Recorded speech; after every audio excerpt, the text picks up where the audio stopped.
맘 주시옵소서.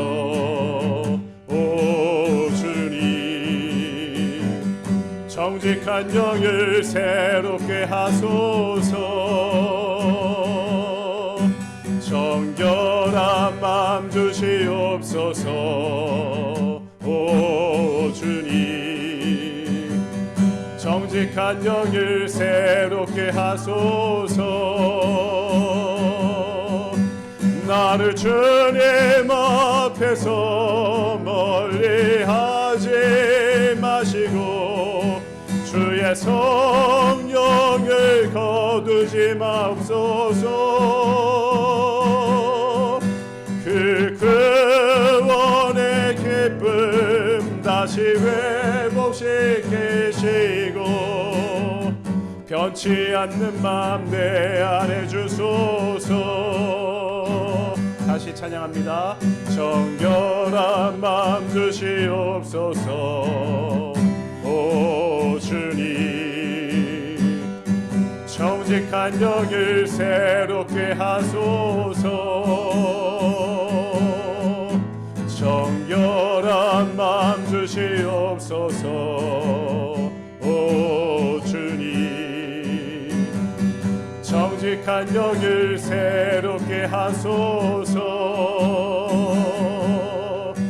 나를 주님 앞에서 멀리하지 마시고 주의 성령을 거두지 마옵소서. 그 구원의 기쁨 다시 회복시키시고 변치 않는 맘 내 안에 주소서.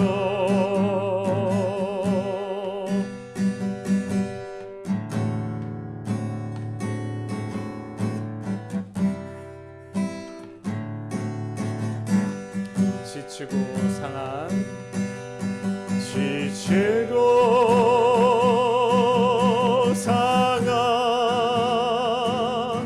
내 영혼을 주여 받아주소서. 내가 주께로 지금 가오니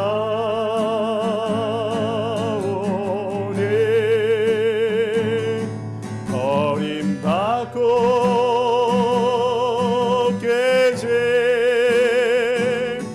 나의 마음을 주여 받아주소서. 내가 주께로 지금 갑니다. 다시 지치고 상한 내 영혼을 주여 받아주소서. 내가 주께로 지금 가오니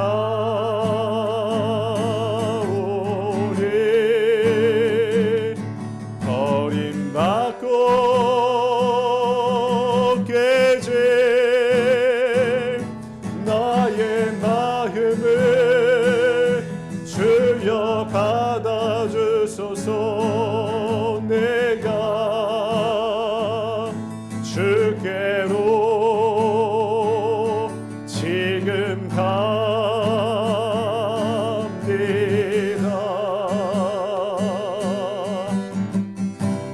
험한 세상에 나 혼자 있게 마시고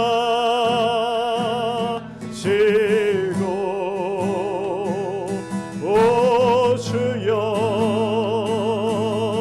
나를 인도하소서.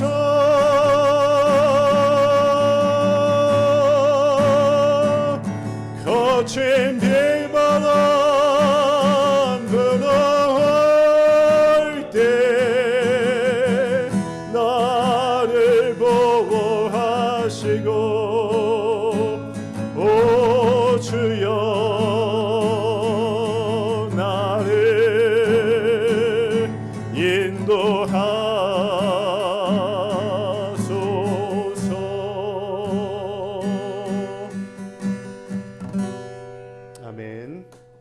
같이 마음을 모아 사도신경으로 신앙 고백하시겠습니다.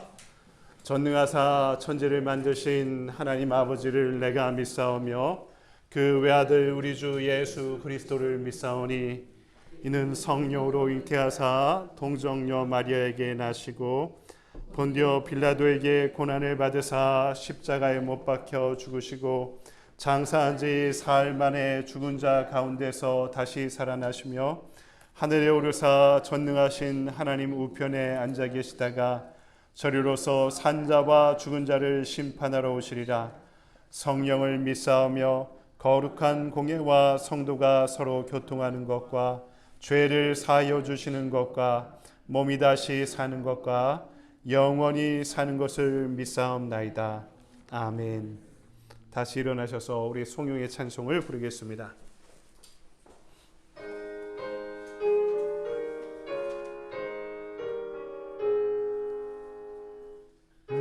만복의 근원 하나님 온 백성 찬송 드리고 저천사여 찬송하세 찬송 성부 성자 성령 아멘.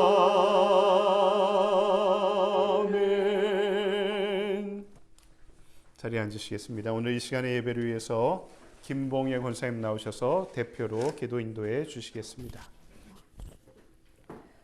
은혜로우시고 자비하신 하나님 아버지, 9월의 첫째 주일 아침에 저희들을 예배의 백성으로 택하시고 불러주시니 감사와 찬양을 드립니다.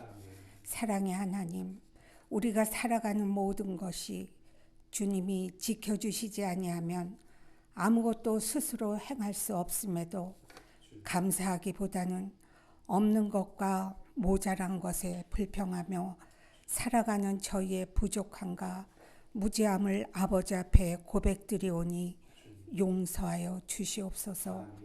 이 작고 낮은 우리를 위하여 늘 간구하시는 하나님, 저희들이 하나님을 향한 믿음의 눈이 떠지기를 원합니다. 환경을 넘어 역사하시는 하나님을 늘 만나기를 원합니다. 그리하여 비관적으로 보이는 환경 때문에 낙심하지 아니하고 소망을 잃지 않고 기도에 무릎을 꿇으며 살아가게 도와주옵소서. 은혜의 하나님, 주님의 피값으로 세우신 우리 살림교회를 위하여 기도합니다. 하나님이 세우시고 저희를 부르셨사오니 우리는 한 마음으로 하나님만 의지하며 아버지의 뜻이 우리 교회에 온전히 나타나도록 기도하게 하옵소서. 내 이름을 경외하는 너희에게는 공의로운 해가 떠올라서 치료하는 광선을 비추리니 너희가 나가서 외양간에서 나온 송아지같이 뛰리라. 말라기 4장 말씀을 믿고 의지하며 의심 없이 살아가고 또한 우리 모두가 그런 믿음의 용사가 되어지도록 주께서 인도하여 주시옵소서. 우리에게 말씀을 먹여주시는 이준엽 목사님을 위하여 기도드립니다. 주님 주시는 힘과 지혜로 용기로 건강으로 함께하여 주옵시고 주신 사명 잘 감당케 하시고 영육간에 강건하시도록 늘 붙들어 주시옵소서. 이 시간 말씀을 선포하실 때 우리 모두 아버지께로 더욱 가까이 나아가며 하나님의 치유와 회복과 소망을 경험하는 시간 되게 하옵소서. 이 시간 몸이 아파 참석하지 못한 교우님, 경제적인 어려움에 처한 교우님들을 불쌍히 여기사 어려움이 해결되는 역사가 있게 하옵소서. 이 자리에 모인 우리들 부족하며 연약하나 주님 의지하며 날마다 시간마다 살아가게 하옵소서. 우리의 예배 처소도 하나님께서 허락하실 것을 믿습니다. 이 모든 말씀 예수님의 이름으로 기도드렸습니다. 아멘. 우리 주보에 보시면 교회 소식을 함께 나누도록 하겠습니다. 오늘 또 외부에 많이 가신 분들이 많이 계신데 아웃 오브 타운 나신 분들도 계시고 여러 가지 계획이 있으신 분들 많이 계십니다. 떨어져 있지만 우리가 믿음의 끈으로 늘 넉넉히 묶여 있는 줄 믿고요. 여러분 계속해서 예배 장소를 위해서 기도해 주시기 바랍니다. 무엇인가 좀 진행되고 있는 상황인데요. 우리 빨리 결정이 나서 확정될 수 있도록 함께 기도해 주시기를 부탁드리도록 하겠습니다. 오늘은 성장반 2주차 주일반 시작합니다. 예배기도 담당자 여러분 확인해 주시기 바랍니다. 다른 광고는 주보를 참고해 주시고 다 같이 자리에서 일어나셔서 213장 1절 부르시면서 준비하신 예물을 하나님께 드리겠습니다.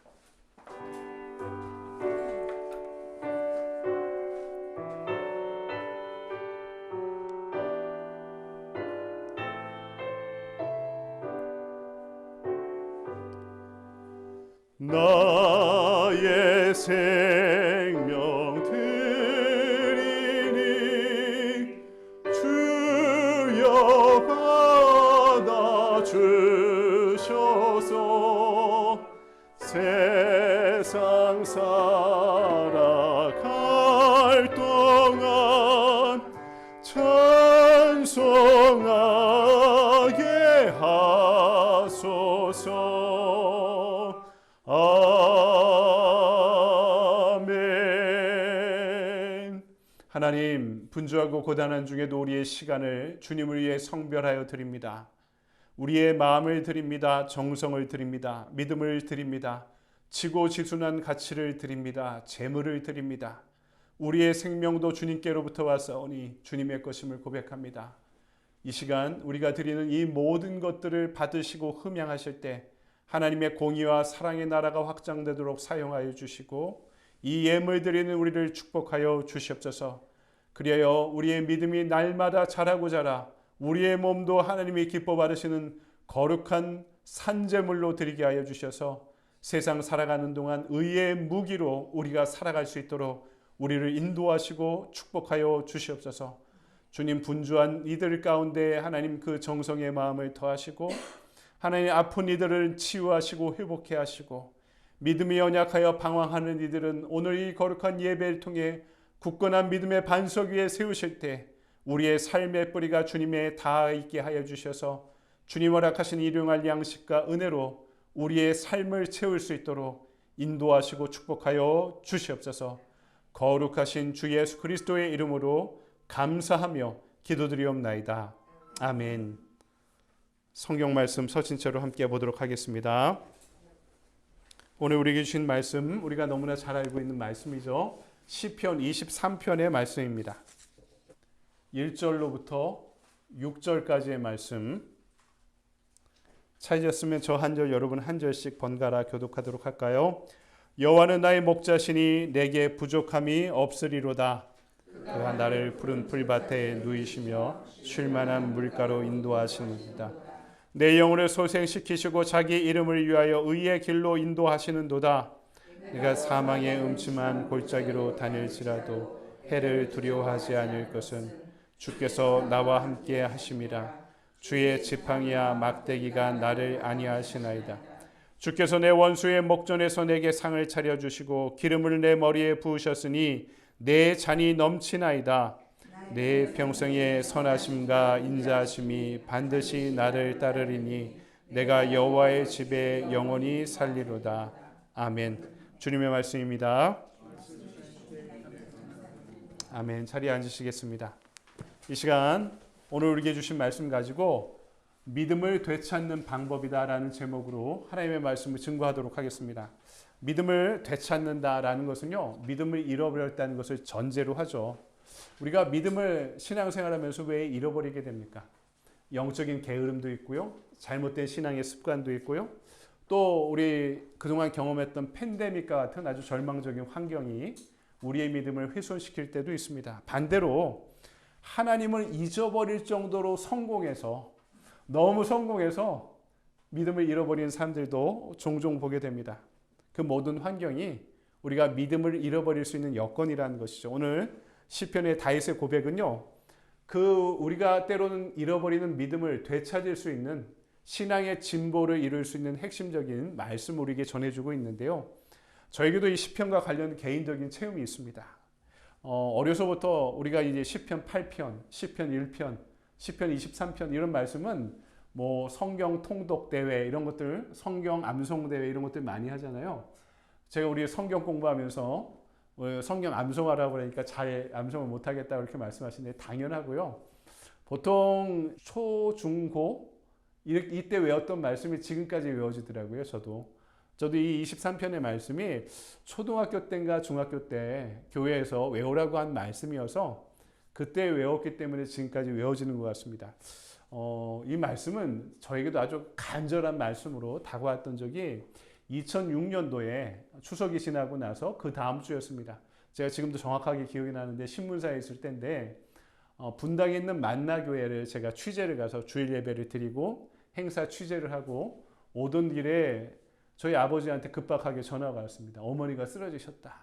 그래가지고 제가 전화를 받고 병원에 갔더니 저희 어머님이 뇌출혈로 쓰러지시더라고요. 그래서 5개월 동안 일반 병실과 중환자실을 왔다 갔다 하신 그 기간이 저희 가족에게 가장 가슴 아픈 기간이 되었습니다.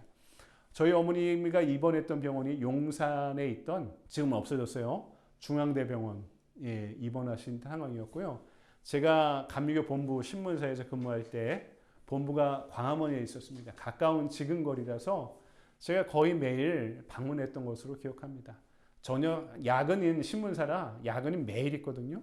그러니까 어차피 야근 매일 있으니까 저녁 식사 마치면 항상 병원에 갔다가 와서 나머지 야근을 하면서 일을 하고 집에 돌아왔던 시간이 됐는데요. 제가 병원에 가면은 저희 어머니가 제 어릴 때 별명이 살살이었습니다. 살살 녹는다고. 하도 어릴 때부터 막내라서 저희 누나를 대신해서 장도 저희 어머니 찾아서 항상 같이 다니고, 뭐 학교에서 있었던 일은 뭐 시시콜콜한 얘기도 항상 어머니한테 말씀드리고 그래서 항상 어머니를 심심하게 안 한다고 어머니가 살살이라고 그랬는데, 제가 병원 가서도 똑같이 했습니다. 오늘 제가 신문사가 얼마나 고된지, 저희 집사람 어떻게 지내는지, 수아지아는 어떻게 지내는지, 어머니가 의식이 없으셔도요, 귀에 대고, 하루에 이제 한국의 중환자실이 2번 면회가 가능하거든요. 점심시간 30분, 저녁시간 30분 그러면 제가 항상 저녁에 찾아봤는데, 이렇게 지냈어요, 저렇게 지냈어요, 애들이 이렇게 지내고 있어요, 이렇게 말씀드리면 항상 마지막으로 제가 시편 23편의 말씀을 여호와는 나의 목자시니 내게 부족함이 없으리로다. 어머니 귀에 대고 항상 이 말씀을 읽어드리고 목사니까 안수기도 해드리고 이렇게 떠났는데, 어느 날인가 이런 얘기 또 저런 얘기 의식이 없으신 어머니께 딱 말씀드리는데 그날따라 너무 떠나기가 싫은 거예요. 어머니가 의식이 없으시는데 제가 가기를 바라지 않는 것처럼 이렇게 느껴질 때가 있잖아요. 근데 이제 면회 시간이 딱 30분이니까 30분이 딱 지나면 떠나야 되는데, 그리고 그날도 이제 시편 23편의 말씀을 읽어드리고 또 어머니 기도해드리고 간절히 어머니 갈게요 이렇게 말씀드리니까 갈게요 그러니까 저희 어머니가 눈에서 눈물이 쑥 하고 계속 나오시는 거예요. 그래서 듣고 계시는구나 하는 생각을 그때 하게 되었습니다. 그리고 나중에 이제 하나님의 품으로 돌아가시게 되었는데, 이 5개월의 기간 어머니도 저도 간절히 열망하면서 견뎠던 이 말씀이 바로 이 시편 23편의 말씀이었습니다. 이 아름다운 시편에 대해서 로도스란 신학자는요, 이 시는 지상 최대의 시다 이런 얘기를 했습니다. 유명한 청교도 설교가인 스펄전 목사님은 시편의 진주다 이렇게 말씀하셨는데 절대로 과장된 표현이 아닙니다. 미국의 성도들에게 조사를 했는데요, 본인이 죽기 전에 마지막으로 듣고 싶은 성경 말씀이 있으면 어떤 말씀이냐 이렇게 물어봤더니 미국에 있는 성도들의 가장 많은 숫자가 본인이 죽기 전에 마지막으로 듣고 싶은 말씀이 있다고 그러면 이 시편 23편의 말씀이다라고 대답했다고 합니다. 그러니까 보편적인 말씀이라는 거죠. 어린아이서부터 어른들까지. 그리고 이 말씀은 너무나 상징적이고 너무나 쉬운 말씀이라서요, 공부를 많이 한 사람이나 지식이 많지 않은 사람이나 다 똑같이 그 마음에 와닿는 말씀이 이 23편입니다. 근데 이 말씀이 전하는 것은요, 하나님과 나와의 보편적인 관계를 설명해 주고 있죠. 우리는 양같이 연약하고 하나님은 목자와 같이 우리에게 절대적인 존재임을 이야기해 주고 있습니다. 그러니까 우리가 이 양한테요, 목자는 언제나 절대적인 존재잖아요. 이 목자를 따라가고 목자의 음성을 들어야지 양은 생존할 수 있습니다. 그러니까 죽을 때만 이 말씀 들으려고 하지 말고, 실패할 때만 이 말씀 붙잡으려고 하지 말고, 건강하고 왕성했을 때도 내가 양처럼 연약하기 때문에 목자를 붙잡고 목자의 음성을 듣고 따라가고 살아갈 수 있다면 우리가 그 많은 시행착오를 줄일 수 있을 것입니다. 시간 낭비도 하지 않을 것입니다. 그렇다면 오늘 우리 말씀 가운데 우리가 잃어버린 믿음을 더욱 굳건히 되찾는 방법은 어디에 있을까요? 복음은요, 때로는 너무나 단순하고 분명할 때가 있습니다. 23편의 말씀이 우리에게 알려주는 것 세 가지인데, 첫 번째는요, 목자를 바라봐라. 너무 단순하지 않습니까? 분명하지 않습니까? 양은 목자를 바라봐야 된다. 오늘 1절 말씀 볼까요? 여호와는 나의 목자시니 내게 부족함이 없으리로다. 무슨 말씀인가요? 양의 안전과 양의 생명은요, 누구한테 달려있다고요? 목자에게. 그러니까 목자를 바라보라는 것입니다. 문제 해결의 길이, 우리 인생에 문제 해결의 길이 나한테 있지 않고요, 나의 목자 되시는 여호와께 있다. 우리가 이것을 알 때 우리가 잃어버린 감사와 믿음을 되찾을 수 있는 방법이 있다는 거죠. 양이요, 자기 삶의 주권이 자기한테 있다 그러면 뭐뭐 한 척합니다. 뭐뭐 한 척 어떻게 해요? 센 척하게 되는 거죠. 위선이란 말을 들어보죠. 선하지 않은 사람이 선한 척할 때 위선이라고 그러는데요, 위악도 존재합니다. 악하지 않은 사람이 지지 않으려고 세 보이려고 하는 게 위악에 해당하는 거죠. 여러분, 조폭들이 문신을 많이 하잖아요. 지금 문신이 미국에서는 좀 더 보편적인 하나의 문화인데요. 이런 문신 말고요, 온몸에 호랑이 문신도 하고, 이게 어떤 문신 많이 합니까? 용 문신, 호랑이 문신, 이렇게 무시무시한 문신을 많이 하는 게 좀 세 보이려고 그러는 겁니다. 그러니까 난 약하지 않아, 난 세, 이런 것을 보여주는 거죠. 그리고 사람들이 왜 과소비합니까? 미국은 요즘 떨어져 살아서요, 이런 경향이 좀 줄어드는데요. 한국은 사람들이 똘똘 모여서 좁은 땅에서 살아다 보니까 이 과소비를 하는 게 이유가 있어요. 이 가난해 보이지 않으려고, 약해 보이지 않으려고, 지지 않으려고 그렇게 하는 겁니다. 여러분, 개들이 왜 짖는지 아십니까? 세 보이려고. 여러분, 큰 개는 그래도 좀 덜 짖습니다. 어떤 개가 많이 짖나요? 조그만 개들이 많이 짖습니다. 사자나 호랑이가 엉 하고 한번 위협은 해도요, 개처럼 짖지는 않잖아요. 그냥 짖지 않고 그냥 달려가서 물어버리죠. 공격하죠. 근데 개들은 공격도 하기 전에 막 짖는 이유가요, 나한테 오지 마, 무서워서 그런 겁니다. 세 보이려고. 근데 양도 마찬가지예요. 양이 삶의 주권이 나한테 있고, 내가 강해라고 한다면 항상 뭐뭐 한 척하게 되어 있다는 것입니다. 나를 만만하게 보이지 않으려고, 약하게 보이지 않으려고, 있어 보이려고. 여러분, 그러면 얼마나 삶이 피곤해집니까? 그것이 아니죠. 양은요, 나의 약함을 인정하고 하나님의 강함을 인정하고 그분을 바라보기만 하면 되는 것입니다. 삶이 분주하고 얼마나 고단합니까? 그 가운데 우리가 해야 될 일이 뭐라고요? 믿음을 잃어버리지 않고 믿음을 더욱더 굳세게 세우기 위해서는 여호와 하나님을 바라보는 것밖에 없습니다. 여호와는 나의 목자시니 내게 부족함이 없으리로다. 여러분, 내게 부족함이 없으리로다는 말은 뭔가요? 이거면 된다는 겁니다. 이거면 충분하다는 거죠. 여호와가 나의 목자이시니까 이거면 되고 이것은 충분하다. 그렇기 때문에 그것을 잊지 않기 위해서 우리의 시선이 언제나 목자를 향하고 있어야 하는 이유가 있다는 거죠. 두 번째는 목자와 동행하라는 것입니다.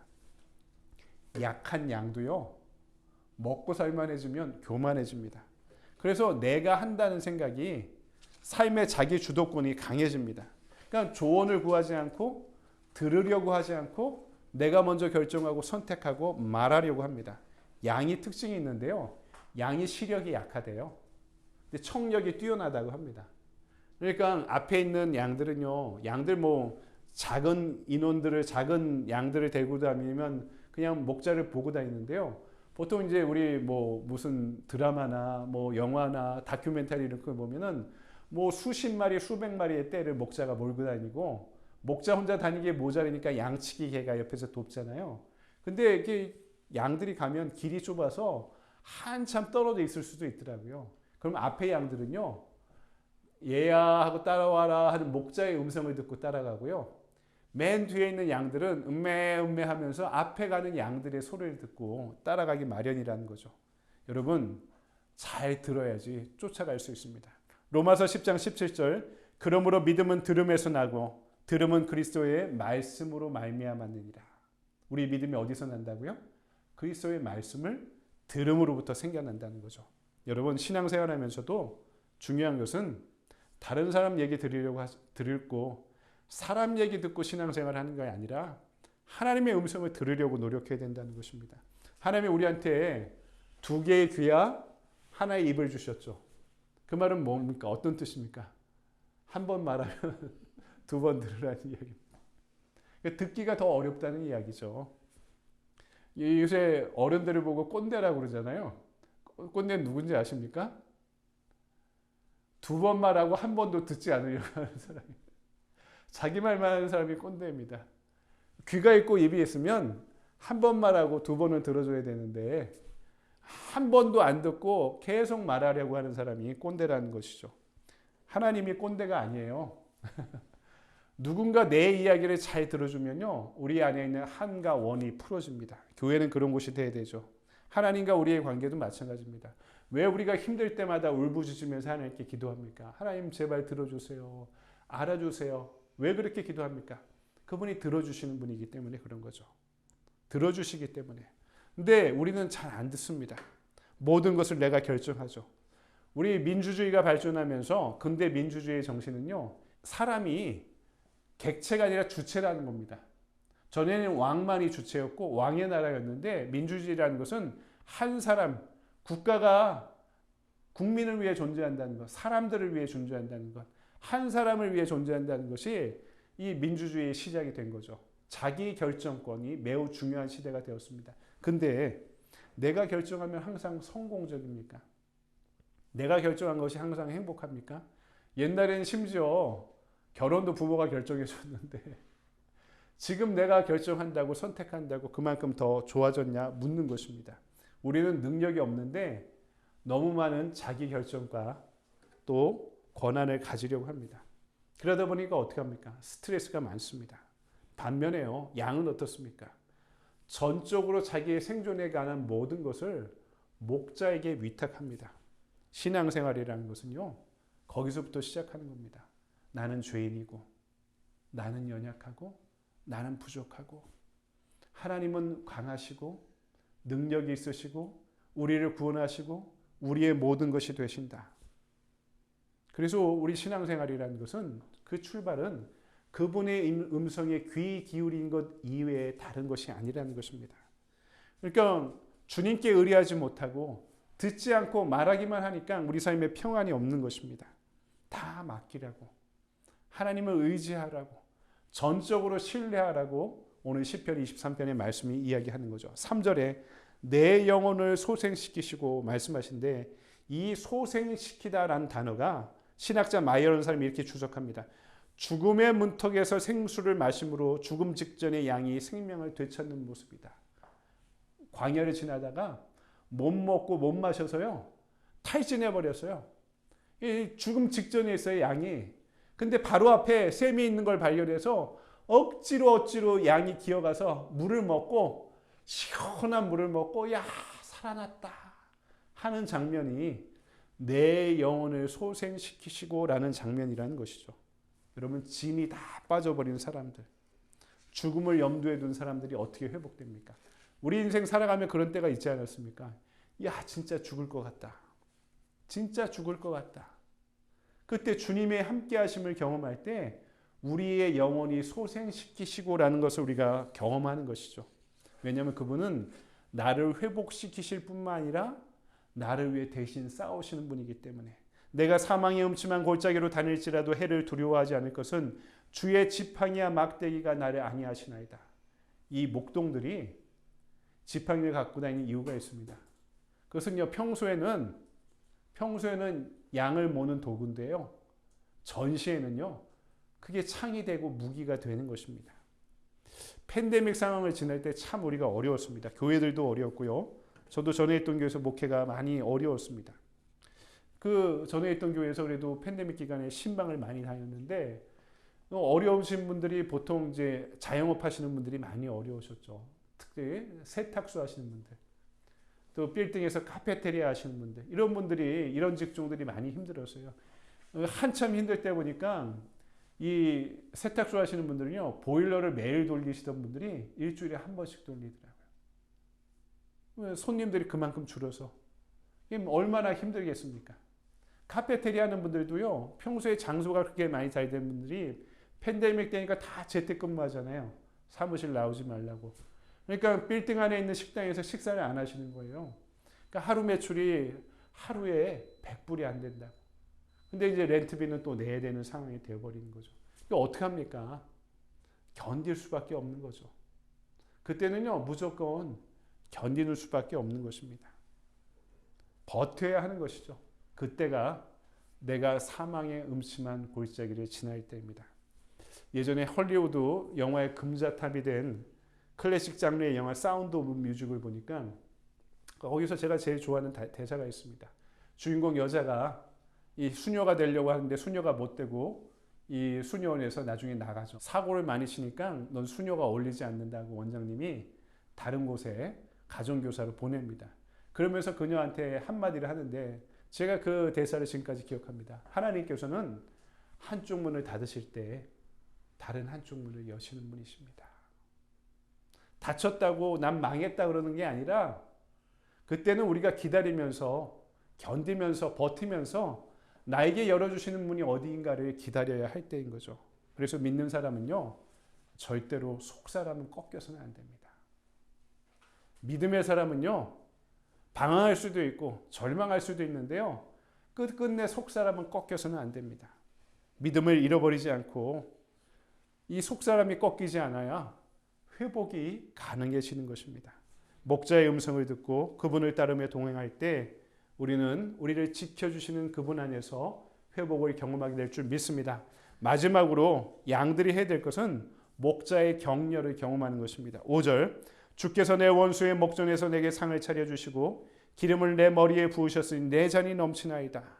기름을 부으셨다. 하나님께서 격려하시고 칭찬하시고 축복하시는 것을 경험했다. 칭찬은 고래를 춤추게 한다고 그러는데 칭찬과 격려가 사람을 살리는 겁니다. 신약 성경을 보면 삭개오가 예수님을 만나는 장면이 나오잖아요. 옛날 성경에 뽕나무에 올라갔다는데 뽕나무 올라가면 다 꺾어집니다. 이게 정확한 명칭이 아니라 새로운 성경에는 뽕나무라고 번역이 안 되어 있어요. 아마 다른 나무라고 번역이 되어 있을 겁니다. 근데 왜 그럽니까? 사람들이 끼워주지 않아요. 이 삭개오가 얼마나 독한 사람이었는지, 독하게 자기 부를 축적해 갔는지 사람들이 껴주지 않고 인정해주지 않습니다. 근데 예수님이 그 삭개오를 바라보시고 눈을 맞추시면서 직접 찾아가서 이야기하셔. 삭개오야, 내려와라. 내가 오늘 당신의 집에서 거하길 원합니다. 예수님이 삭개오 형제, 내가 오늘 형제의 집에서, 삭개오가 초대도 안 했는데 형제의 집에서 머물기 원합니다. 삭개오가 신이 납니다. 왜냐하면 다른 사람들은 손가락질 했거든요. 항상. 다른 사람은 항상 내 흠을 얘기했거든요. 항상 내 결점을 얘기했거든요. 나를 적대시했거든요. 그러니까 삭개오가 더 독해져서 자기 생존을 모색한 거죠. 난쟁이 삭개오라고 이렇게 어렸을 때 배웠잖아요. 신체적인 결함이 있던 거죠. 근데 그 지역에 세리장까지 올라갔으면 그 사람이 얼마나 독하게 산 입지전적의 인물이었는지 우리 추측할 수 있는 것입니다. 근데 예수님이 먼저 찾아오셔서 당신의 집에 유하겠다. 다른 사람이 공격할 땐 자기를 지키기 위해서 독해질 수밖에 없었는데 먼저 찾아오셔서 교제하시고 그리고 찾아오셨을 뿐만 아니라 같이 먹자고, 나를 대접해달라고 예수님이 그렇게 얘기했을 때 삭개오의 마음이, 그 엄마음이 풀리고 녹은 듯 마음이 열리게 되었던 거죠. 그리고 삭개오가 어떻게 됩니까? 예수님을 믿잖아요. 제자가 되잖아요. 초대교회 전승에 따르면요, 삭개오 이때부터 별명이 바뀝니다. 미치광이 삭개오라고. 전에는 어떻게든 손에 움켜쥐는 삶을 살았는데요, 예수님 믿고 나서 어떻게든 손에 있는 것을 풀어서 사람들에게 나누는 관대한 삶을 살아갔다고 초대교회의 전승이 역사가 기록해 놓고 있습니다. 그러니까 제 미친놈이라고, 예수의 미친놈이라고 사람들이 이야기하기 시작한 거죠. 여러분, 누가 율법주의자입니까? 제가 성경을 연구해 보니까요, 뭐가 율법주의고 뭐가 복음주의인가, 이제는 그 기준이 저한테는 분명합니다. 율법주의는 누굽니까? 우리 안에 불편한 사람들이 있어요. 맨날 잔소리하는 사람, 맨날 남의 결점에 대해서 이야기하는 사람, 맨날 공격하는 이 가시 같은 말을 가진 사람들이 율법주의자입니다. 그 말은 무엇이냐면 이 복음을 나한테 적용하는 사람이 복음주의자인 거고요. 이 복음의 기준을 남에게 잣대로 제공하는 사람은 율법주의자가 되는 겁니다. 그러니까 남 얘기할 필요가 없는 거예요. 내 얘기하면 되는 겁니다. 내 고백을 이야기하면 되는 것입니다. 그것이 복음주의고, 이 복음주의는 남에 대해서는 격려하고 지지하게 되어야 되는 것입니다. 그래서 교회는요, 격려의 공동체가 되어야 됩니다. 눈에 보이는 죄가 있죠. 어떤 사람의 결점이 자꾸 내 눈에 들어와요. 그런 사람이 있어요. 그런 게 있습니다. 근데 그런 경우는요, 한번 생각해 보세요. 그게 내 안에 있는 거기 때문에 그래, 가능성이 있습니다. 내 안에 있는데 내가 나에 대해서 너무 싫어하는 모습을 그 사람이 갖고 있는 모습일 수가 있는 거예요. 너무 싫어하는 겁니다. 그 사람을 가까이 있기도 싫은 거죠. 지하철에서요, 저도 이 명절 때 친척집 가는데 저희 누나랑 같이 가다가 소매치기가 사람 많은 데서 이걸로 가리고 저희 누나 백을 따는 걸 봤어요. 바로 옆에서. 그리고 얘기하는데도 하더라고요. 바로 옆에서 보는데도. 그리고 나서 뭐라고 그러면 이 얼굴이 확 근다고 그러더라고요. 근데 소매치기들이 다른 소매치기들이 소매치기 하는 장면을 그렇게 잘 본대요. 평소에 자기가 하던 거기 때문에. 우리가 다른 사람한테 잘 눈에 띄는 거는요, 내가 잘하는 것일 수도 있습니다. 여러분, 교회는 자꾸 누구를 정죄할 필요가 없는 곳입니다. 이 예배 시간도 뭡니까? 하나님 앞에 위로받기 위해서 오는 거잖아요. 하나님 앞에 위로받기 위해서 오는 거예요. 목사님이 자꾸 치는 설교하면 싫은 이유가 뭐예요? 세상 살기도 힘든데 교회 와서 위로받고 싶은데. 근데 성경 말씀에 찌른 말씀도 있어요.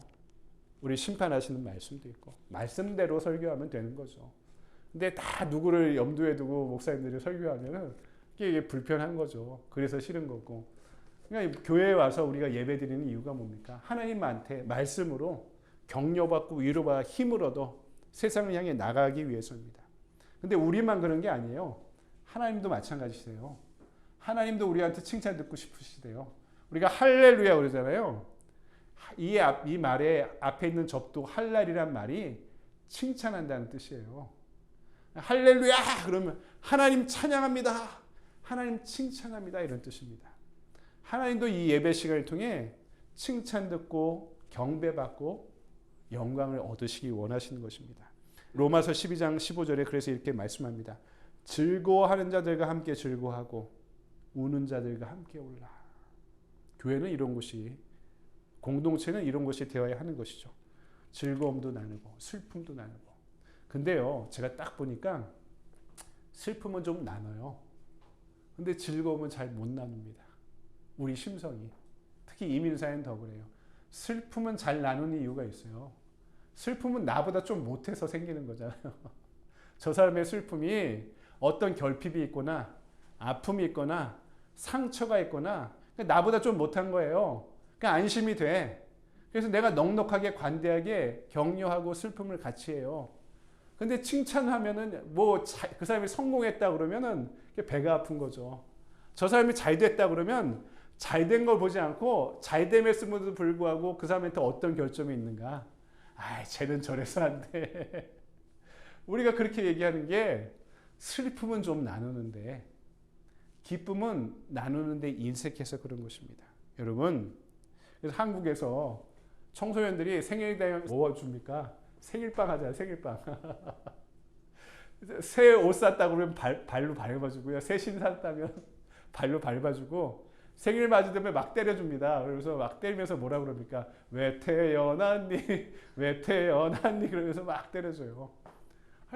좀 어려서부터 그런 문화가 이게 격이 없는 문화라고 할 수 있지만 이게 우리 안에 축복해주는 문화, 잘된 것을 함께 해줄 수 있는, 기뻐해줄 수 있는 문화가 적기 때문입니다. 한국에서 지하철 가면 전도하는 분들 있잖아요. 팻말에 뭐라고 써 있습니까? 8글자. 예수천당, 불신지요. 근데 그 표정을 보세요. 예수천당은 없어요. 예수 믿어 즐거워, 이게 표정이 없어요. 진짜 제가 다 쳐다봤거든요. 그렇게 설교하는, 그렇게 전도하는 분들 눈이 살기가 등등해요. 예수 안 믿으면 지옥 가! 지옥 가! 이렇게 전도하지. 그러니까 누가 그 사람 보고 교회 갑니까? 예수 믿어 너무 좋아요. 기뻐야지. 나도 저 사람처럼 좀 기쁘고 싶다. 행복하고 싶다. 이렇게 교회 가죠. 여러분, 말씀을 정리합니다. 우리가 내 첫사랑과 첫 믿음을 어떻게 회복합니까? 그 길이 오늘 말씀의 3가지를 제시하죠. 첫 번째는 예수님만 바라봐야 됩니다. 왜냐하면 난 너무 연약한 양이고 그분만이 전지전능한 강한 하나님이시기 때문입니다. 두 번째, 목자이신 그분의 음성을 우리는 예민하게 듣고 반응하고 따라가야 됩니다. 나의 죄와 악, 나를 압도하는 고통스러운 환경, 이것을 통해서 하나님이 그 가운데도 사망의 음침한 골짜기에서도 나를 인도하시고 대신 싸워주시기 때문입니다. 세 번째, 나에게 상을 차려주시고 기름을 내 머리에 부으시는 그분의 위로와 격려를 여러분 충분히 넉넉하게 경험하십시오. 예배를 통해, 여러분이 할 수 있는 모든 신앙의 수단을 통해 그 격려와 축복이 우리의 믿음을 자라게 할 것입니다. 우리를 변화시키게 될 것입니다. 우리가 기억할 것 한 가지, 나는 양이고 그분은 목자십니다. 이 위로와 격려와 축복의 관계가 우리를 살리고 우리를 성장케 할 줄 믿습니다. 그 길을 걸어가는 저와 여러분 되기를 소망합니다. 기도하시겠습니다. 주님, 우리가 한 가지를 분명하게 알게 되었습니다. 여호와만이 나의 목자이시기 때문에 그것으로 족하고 그것으로 만족하고 그것으로 부족함이 없는 줄 고백합니다. 우리의 신앙의 고백이, 믿음의 고백이, 감사의 고백이 이것으로부터 시작될 때 우리의 신앙이, 우리의 믿음이, 우리의 삶이 주님 앞에 회복될 줄 믿습니다.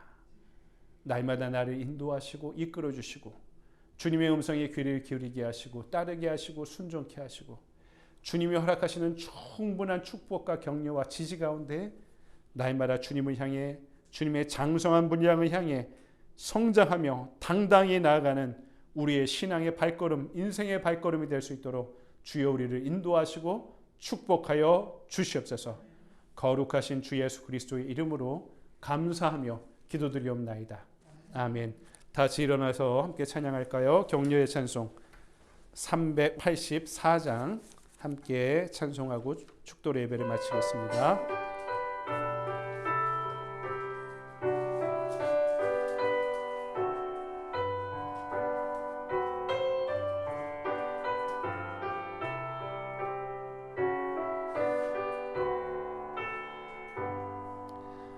너의 갈 다가도록 예수 인도하시네.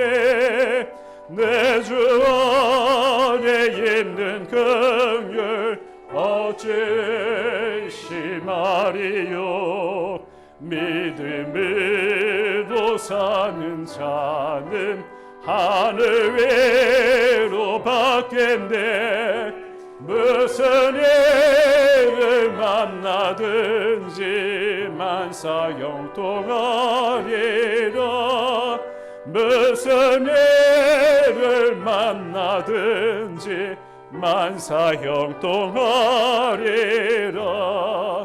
너의 갈 다가도록 예수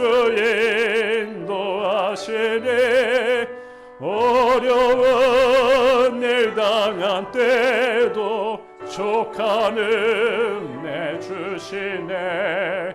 나는 심히 고단하고 영혼 매우 갈하나 너의 앞에 반 반석에서 샘물 나게 하시네. 나의 앞에 반석에서 샘물 나게 하시네. 나의 갈 길 나가도록 예수 인도하시니 그의 사랑 어찌 큰지 말로 할 수 없도다. 성령 감화 받은 영혼 하늘 날아갈 때에 영영 부를 나의 찬송 예수 인도하셨네. 영영 부를 나의 찬송 예수 인도하셨네.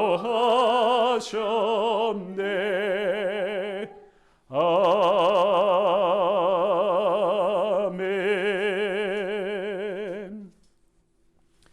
이제는 우리 주 예수 그리스도의 은혜와 언제나 우리를 용서하시고 안아주시고 품어주시는 아버지 하나님의 무한하신 사랑과 오늘도 우리를 제자로 부르시고 땅끝을 향해 파송하시는 성령님의 감화 감동 역사하심이 주님을 바라보고 주님의 음성만을 들으며 그분의 격려와 축복 안에 소생되고 회복되고 충만하게 살아가기를 원하는 이 자리의 모든 성도들 위에 지금으로부터 영원토록 함께하여 주시옵기를 간절히 축원하옵나이다.